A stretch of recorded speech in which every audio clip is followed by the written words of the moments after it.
Awesome. So we have you here with us today to talk a little bit about if you can share any advice to emerging artists on booking consistent gigs, which is something that you are pretty good at. So tell us a little bit about yourself and your artistic background and the story of creating Monarch Chamber Players. Yeah, so I am the director for Monarch Chamber Players.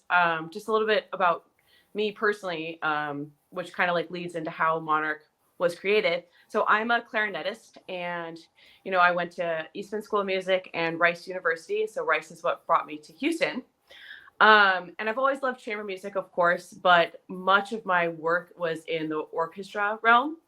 And then over the pandemic, I'm a freelance musician, so I was like totally out of work, as were most musicians, of course. But and I sort of saw an opportunity to create some work for freelance musicians like myself by putting on outdoor socially distanced concerts.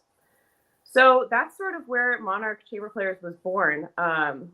It started as a wind quintet, and we sort of anticipated just doing a weekend of concerts, but almost just, I hate to say by accident, but kind of by accident, it completely took off.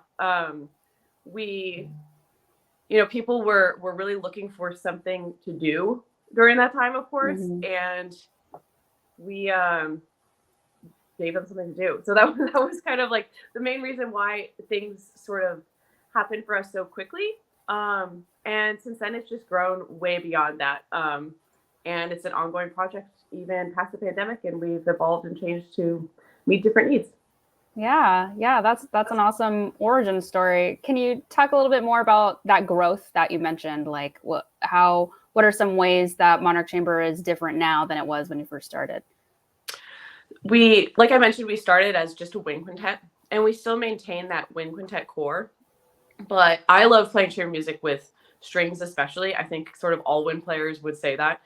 So I was excited about like trying to get eventually an entire string quartet. And just what ended up happening is we sort of got connected to different friends or people that we didn't necessarily know before who played other instruments who were just a great fit for our project. So we've added first, it wasn't exactly like the string quartet that I had maybe anticipated, but a bass player and a percussionist. And then we started adding more string players. We now have a string trio, and actually added more wind players to our core roster and harp. And now it's just basically one of every instrument. Yeah, so that's sort of the way that our personnel has grown.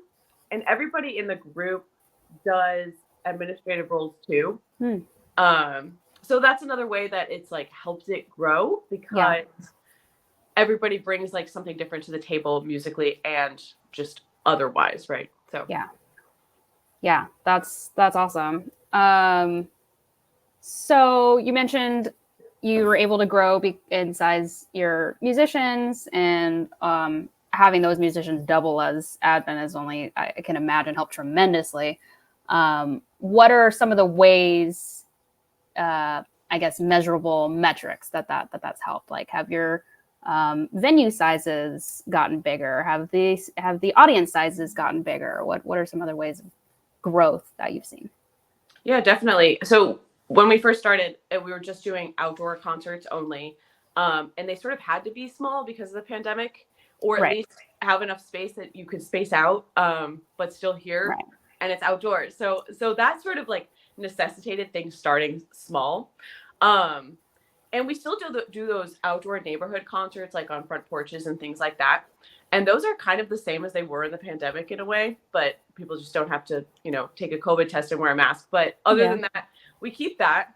And then we also now have a lot of bigger, more traditional venues. So we have concerts at like Museum of Fine Arts.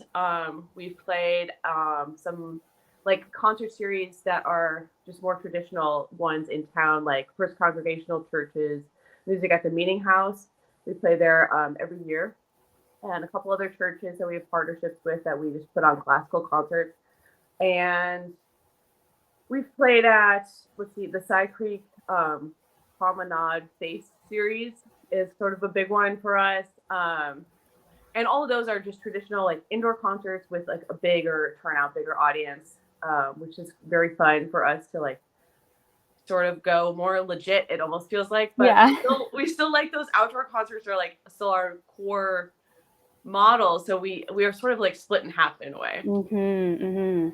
That's interesting. Yeah, that kind of answers or touches on a question I wanted to ask about how you're able to book so many gigs. Because what from a little bit of research I learned that you guys do over 50 concerts a year, which I assume averages out to about one a week at least, which is pretty healthy amount, pretty busy for you guys. So is that one of the, would you say, strategies to having so many consistent gigs, is like doing partially the kind of neighborhood friendly outdoor ones and partially the kind of bigger, more traditional venues? Yeah, exactly. I think we're kind of open to anything. Um, we are only sort of like parameters is that we don't really do wedding gigs, and we typically don't, except for if they have a very specific purpose that we'd like to support. We don't do background music gigs.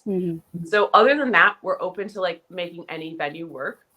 And we have, since we've done so many outdoor things, we are good at figuring out how to make that possible when Right. other groups or people less experienced in that maybe would be like, okay, we can't do it because it's too small of a space, or it's going to sound bad, or the weather. Like we have backup instruments that we're willing to play, and Yeah. we have like a canopy tent, so that we can make any spot shaded, which is really essential, especially in Texas or anywhere hot. Yeah. And we have like amplification microphones that we are in the process of all learning how to use, but at least some people in the group know how to use, so that we can make any venue like audible. If you're standing Yeah. up, you might not hear it if we don't have those microphones so much. So that's one main way, is just being like flexible and open to anything. So that would be like number one. Number two, it's a group project of everybody bringing in the gigs. So every single person in our like fairly large core member roster Yeah. brings in some gigs every year, Okay. and helps with the organization, so it's not entirely overwhelming for like one or two people. And the third way is just continually building on relationships with the presenters and people that we work with, especially some of like the people that presented us during the pandemic, when that was such a tricky time for everybody to make that happen. We've gotten really close to those people because that was so cool of them. So I think that's like maintaining those relationships and like following up with people a lot of times, and in a personal manner, and just making sure like that you just touch base with people a lot. Absolutely. And can you talk a little bit more about establishing those relationships in the first place, both on the side of like smaller neighborhood community spaces, and as well as those larger venues?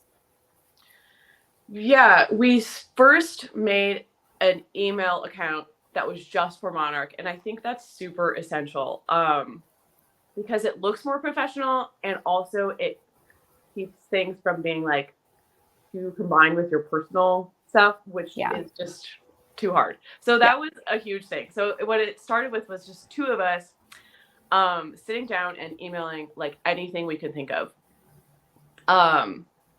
Just anybody, anything, just any community space. And not a lot of those initially had like any response, to be honest. Right. Because it's hard when you are first starting and don't have any necessarily like credibility. We did, however, also make a website really quickly, which helps, people, if they Google you and you are something they can find, that's important, of course. Yeah. So we started with that, and also posted on Nextdoor about how we would be willing to play like on people's front porches or yards or whatever park they are connected to. And that's sort of what initially took off for us, was the Nextdoor interest, which was really cool. That was a lot of fun, and sort of how we started with like the smaller scale neighborhood connections. Yeah. And then we just honestly it's a lot of emailing. It's just a lot of emailing. And after we, like we started with the smaller presenters, smaller scale things that were really, really informal. And once we have some good recordings of that happening, we're like, hey, we sound good. Now let's try to get some bigger presenters. And since we have a portfolio that we're able to send them. So that was sort of the order that made sense for us. Absolutely. So moving on a little bit, when you're talk us through some mistakes or challenges that you have faced or that you can speak on to advise artists who want to kind of follow a similar path to navigate. Yeah, I think it's a lot of work. Like I knew it would be, but not really. So I think one mistake is underestimating the administrative side. Absolutely. Yeah. Like if you're a performing musician, sometimes there's like a stigma that like the administrative side we could just jump into easily. No, it's a lot. It's hard. It's so not underestimating that and making sure there's a lot of people working on it. A really good team is so essential. At first, I tried to do everything by myself because I felt like, I don't know why I did that actually. I just sort of wanted to spare my friends. You just got too excited. Yeah. And I just, all my friends in the project, I was like, I don't want you to be feeling this stress. And then eventually I was like, listen, we need to share this burden. And it's been great. And everybody's willing to do it. And we do have like paid administration, which I would also encourage any new group, even if it's just like a very, very low amount, to compensate for administrative work, because otherwise I think that helps so you don't burn out. Absolutely. Yeah, it already sounds really great that you have the musicians doubling as some admin help, but having the help to like the dedicated help on one side of things. Yeah. I mean, so we don't have any admin people who are not also musicians, but all musicians have like a specific admin role as well as their instrument. So that's sort of how it works for us. And is that something when you were growing in size, you let people know like, hey, yeah, we're a group of musicians, but you'll also have to ABC. Yeah. And I back in 2022, we had open auditions, and one thing that we like asked everybody who was auditioning was like, what would you like to do besides play your instrument? Because I want to make sure everyone's role fits their like skills and their goals. So some people, have bounced around different roles and now have like found one that's stuck, which has been really cool to see. And it's been cool to see all of my like musician friends who I've known forever, or I only met them through this project, like grow into something in addition to performing. So yeah, that's awesome. That's kind of like growing two careers at once in a way. Yeah, that's awesome. So for the people on your team that manage the marketing stuff, can you talk a little bit about what kind of tactics they use, whether it be social media, press, networking, and the role that plays in booking new gigs, engaging your audience, etc.? Yeah, just having your social media and website especially and email marketing look very professional, I think is huge if presenters are looking at, should we book you? Right. So yeah, we've had a lot of work. One person, like their only administrative role is the website, just making that clean, whatever updates it needs all the time. And we've tweaked it along the way to make it like as navigable as possible, and also just as clear with certain things that we like want our audience to know about us or to know about classical music. So it's very approachable. And our social media, that we actually ended up hiring a social media strategist to advise us this past like winter. So that was really interesting because before that, we were just basically posting whenever we thought of it. As much as we can, just whatever, whenever, trying to make it good, but it really didn't look necessarily like branded. And it wasn't super strategic, I guess. So we've learned now about, we just have like this huge spreadsheet. Everything that we do is in a spreadsheet, by the way. We have so many spreadsheets. But so we have this big spreadsheet about when we're going to post, when, for what concerts, and having content that isn't necessarily only come to the concert, come to this, come to this one, come to this one.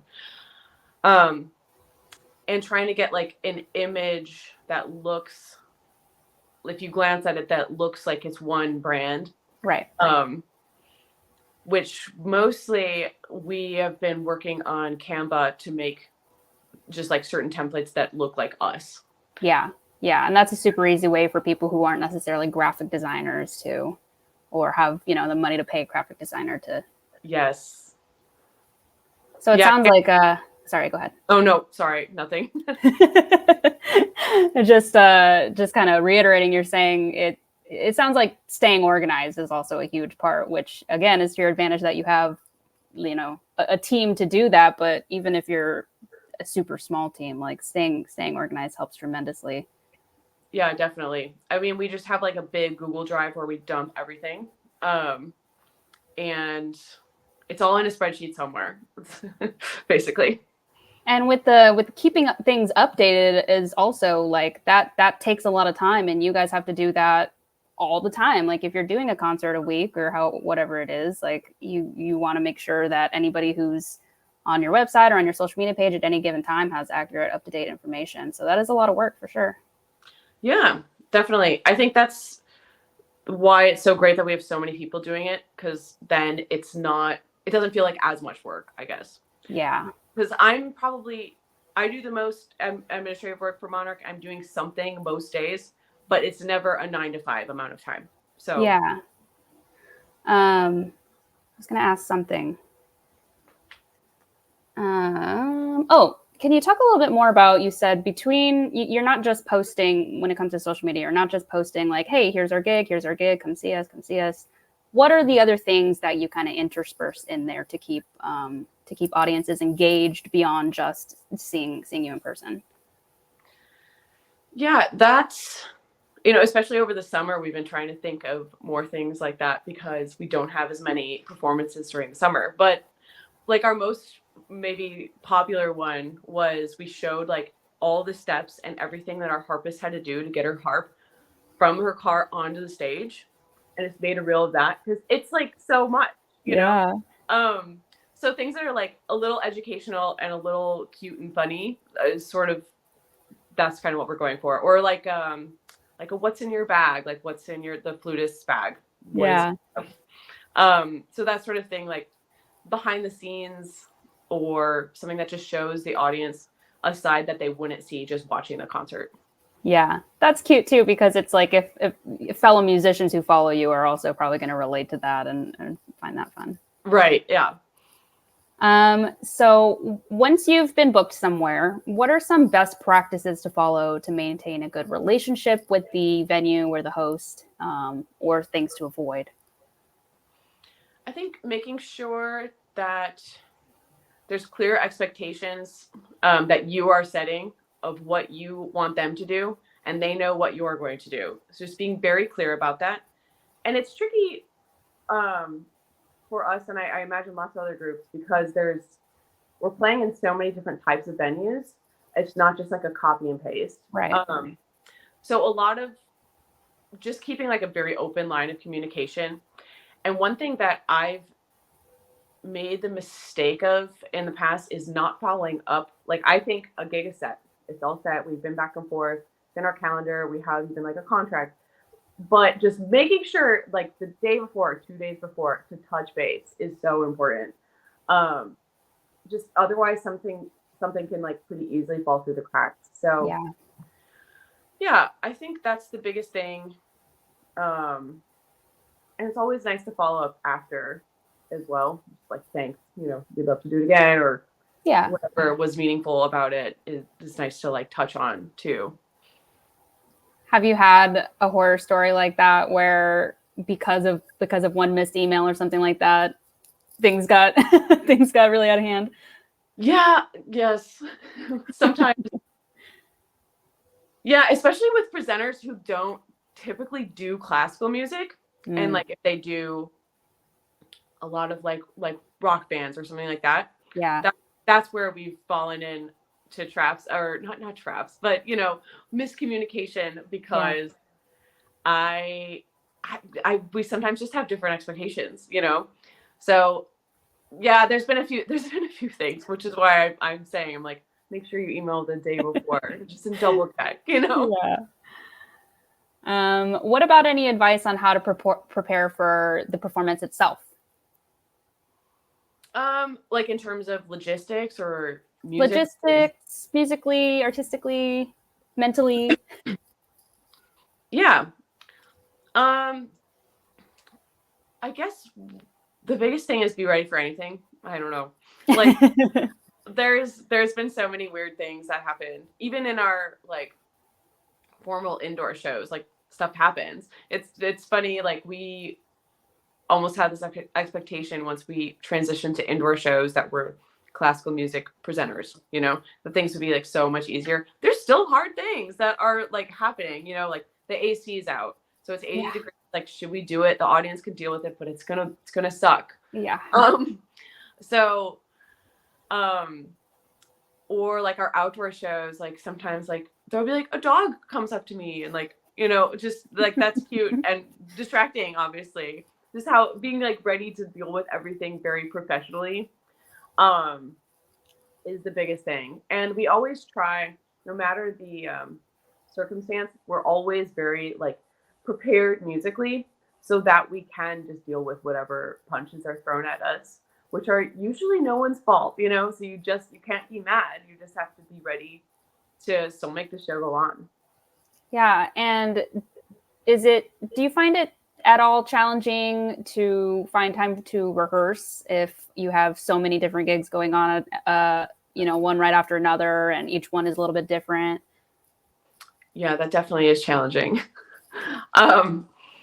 Like right now I'm in the middle of like a rehearsal schedule puzzle, and we're like, I do not know how it's gonna work. And I'm like, though, somehow it always does. Like we're gonna figure it out. Like something's gonna give somewhere.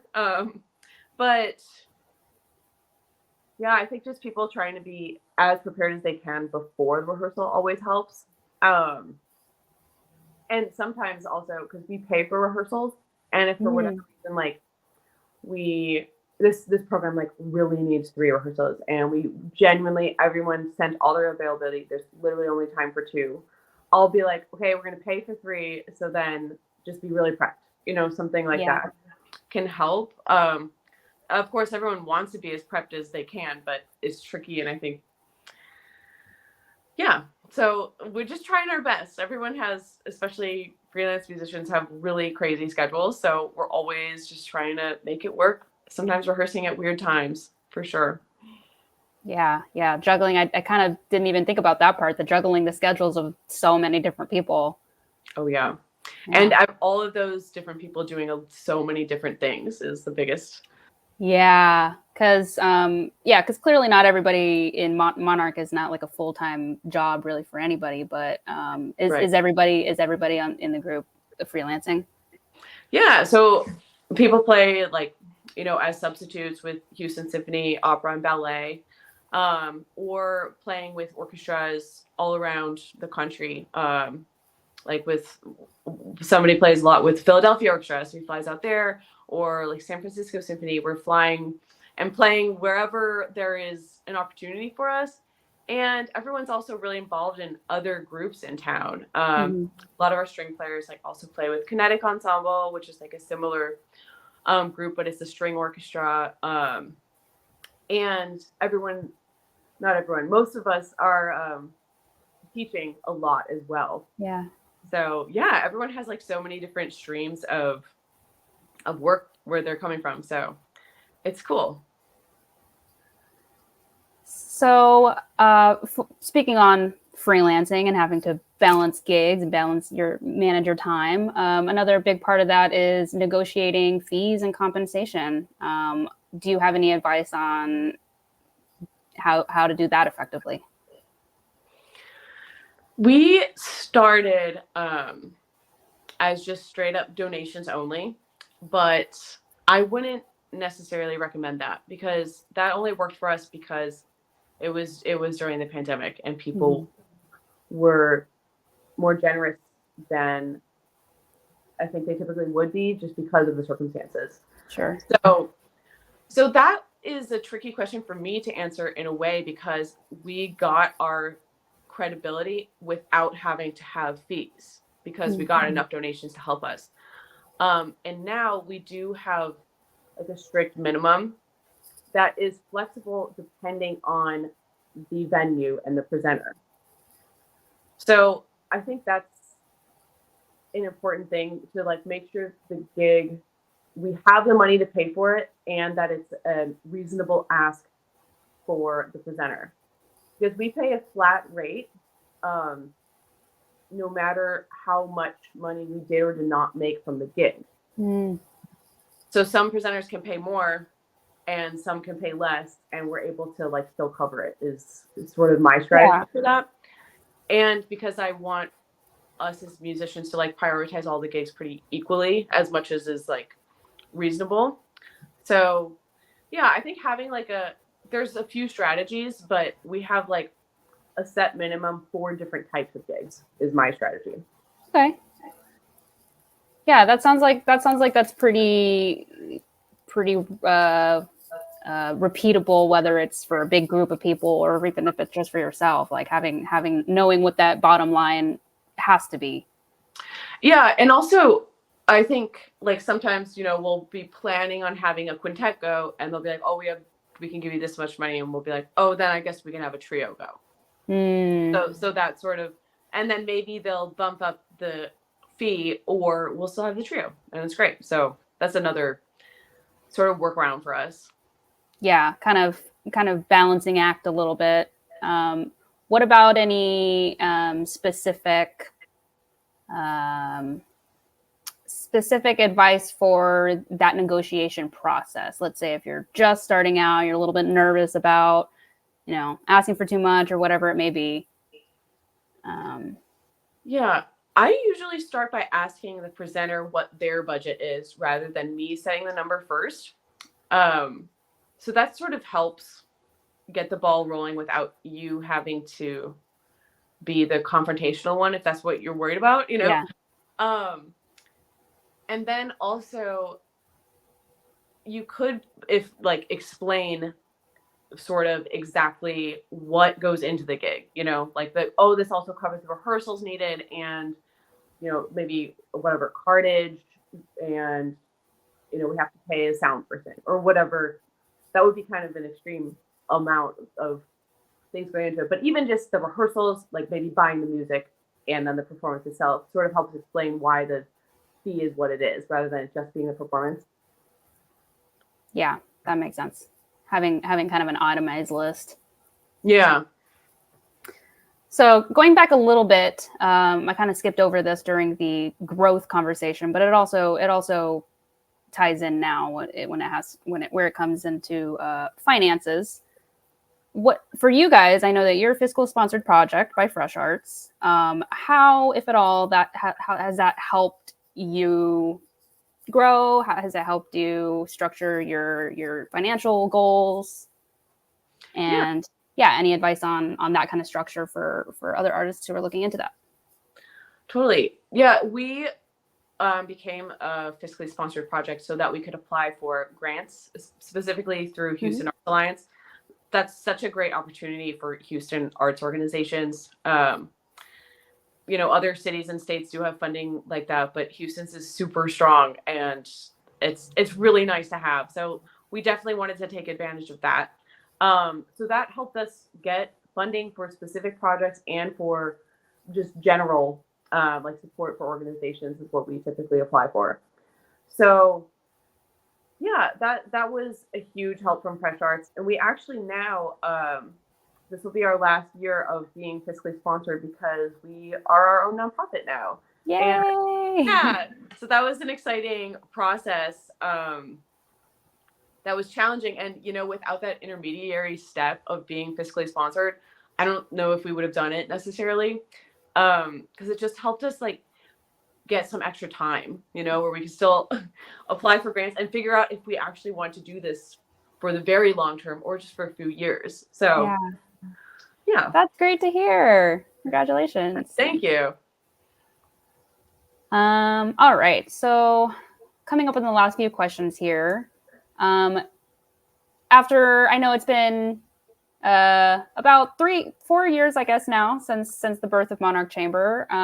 Can you share a memorable success story or a lesson learned or some insight as you look back over your time with Monarchs thus far? Yeah, one success story. I'll say two success stories. Yeah. One that stands out, one of the earlier concerts, and it was so many people involved that I'm like, I cannot even imagine how we would do this today with everyone else's other activities coming back, just scheduling. But we did a concert of wind octets plus like a few extra people. So it was 10 people. We played like some Mozart serenades. We played arrangement of Arvo Pärt and some like Joplin tunes, which was so cute. And we played at specifically at an elementary school outdoors. So it wasn't just for the school, it was for like the entire neighborhood. So what we did is had like a few musicians go to the school earlier in the day and do an educational show for the kids. And then we're like, come back with your families later tonight. And they did. So it was so cool to have like all the kids and families in the neighborhood engaged. And we had this awesome musical product. It was a beautiful night and like the sun was setting and everything was so gorgeous. And I was like, wow, I think this project is like a good thing. Like, we're doing this. That was such like a wonderful, I don't know, it checked all the boxes, and it was like April of 2021. So like in our first season still. So that was such a memorable one for me. And also another success more recently, we were added to the Texas touring roster with the Texas Commission on the Arts. So we're super excited about that, to start doing some more stuff still in Houston and outside of Houston. So that's exciting for us. Yeah. Can you talk a little bit more about that? How, like, explain for those who don't know me, what does the Texas touring roster mean for an artist? So the application process, you send recordings and send like your mission, you know, explain yourself. And then a couple groups are chosen for like a 2-year term. And essentially you're on a list of artists that can get specific funding from Texas Commission on the Arts. Okay. Yeah, so presenters all around can pay like half as much basically, because half is funded by the state. And so especially what's encouraged is tours to rural communities, because their whole mission is equitable access to the arts. So we're excited to like go all over Texas. Yeah. We're going to bring back some of our programs that Houston's already heard. So that's really exciting for us to like play the things that we really liked again. So yeah, that's super awesome. That sounds like a great opportunity. Yeah. All right. So what about any resources you could recommend for emerging artists who are just getting started, who want to book more gigs wherever they are in their career? Books, websites, mentors, or any other general advice you might have? One of the people who has a lot of content that I love, and I've done a couple classes with her, is Aubrey Bergauer. She did a lot of work with the California Symphony, and she's worked with a lot of other arts organizations, but just her strategies are so like tangible, and they're all data driven, and they just make so much sense, because sometimes it feels so esoteric, and she's like, let's look at the numbers and see why things work and don't. Yes. So I would really recommend looking into her stuff. Is a huge thing. And also, I know the Fresh Arts like opportunity board is pretty useful, actually. there's a lot of stuff on there that I wouldn't have known about otherwise. And freshers, sometimes we get emails from you. I'm like, oh my gosh, we need to apply to this. Like, oh, that's good. Yeah, That's that's good to been hear. helpful too. Cool. Any other advice or things you'd like to add? You know, I feel like there's been a lot of people along the way who have asked me like, how can I basically start a Monarch in my town? Yeah. And I wish more people would just go for it. Just do it. Yeah. Because the worst thing that happens is that you just stop, you know? Because the risk and reward ratio is just it's so rewarding. It's a lot of work, but there's just so much opportunity, and it's just been one of the most like fulfilling parts of my career for sure. So my advice would be just to do it. Like, Yeah. just do it anyway.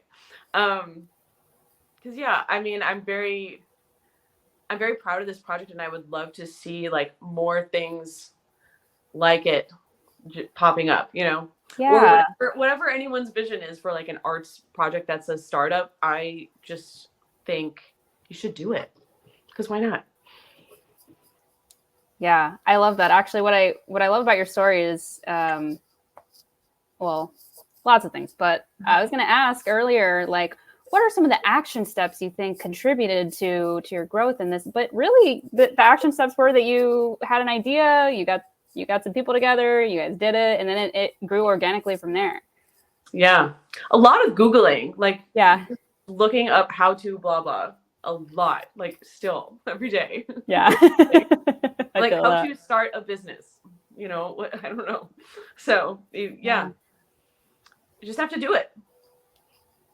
Awesome. Well, where can people follow you and your work?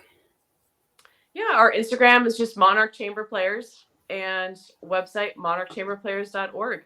So easy enough. Awesome. Thank you again so much for your time and your knowledge. Thank you. No, this was really great. I really appreciate it. Cool. Well, if you don't need anything else from me or have anything else to say, then have a great rest of your Monday. I think all good. Thanks again. You too. We'll be in touch soon. Bye. Bye.